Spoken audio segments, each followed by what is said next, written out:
And notice how children run. Have you noticed how children run? They always run on the ball of their feet. I read a book called Born to Run by Christopher McDougall. He's a runner and he was getting lower back, pelvic and hamstring problems. So he took 6 months off work and decided to investigate worldwide different runners. He wanted to know why he was suffering with hamstring and lower back. And you'll notice that most joggers are padded to encourage heel striking. Have you noticed that? And yet we should be toe striking.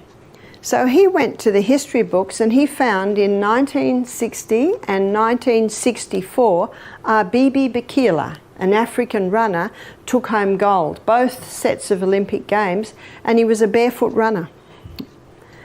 He also investigated other barefoot runners. You run barefoot on the grass, you will never strike with your heel. And what Christopher McDougall does, he goes into the anatomy of the foot, which is very interesting.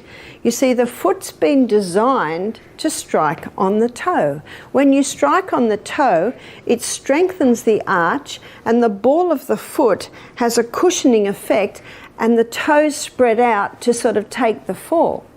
But when you strike with your heel, none of that happens.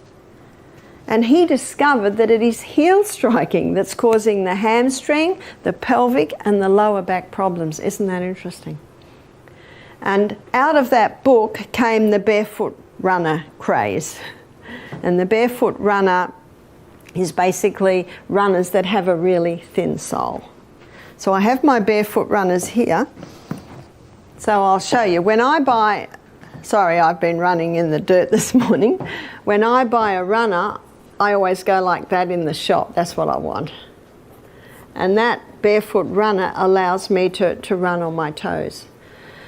When I started to do the, sorry, bit of dirt from my shoes. When I started to do the barefoot running and got my, my thin sole, it's no fun if there are big rocks on the road. So I go for the smooth bits and I also grass as much as possible. My muscles in my legs got really sore. And I thought, this is really strange. Why are my legs sore when I usually exercise every day? And that's when I realized when you toe strike, you use a totally different set of muscles to when you heel strike. Of course, those muscles adapted, and that's the amazing thing about the body, is its ability to adapt and adjust. We want it to adapt and adjust to the good things. Unfortunately, many have adjusted to the bad things.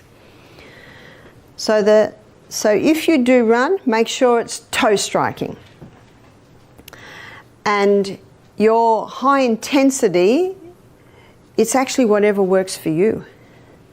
But the rebounding, again, is, I think every home should have one of the rebounders. You can put it on its side and you can put it behind the lounge, and if the kids come, you know where all the kids will be is on the rebounding. If you go to Bellicon, their website, you'll see classes where they will show you in a lot more detail than I have. I've just basically touched on it. I just wanted to show you why it is such a powerful form of exercise. And you'll see a whole lot of different moves and things that you can do.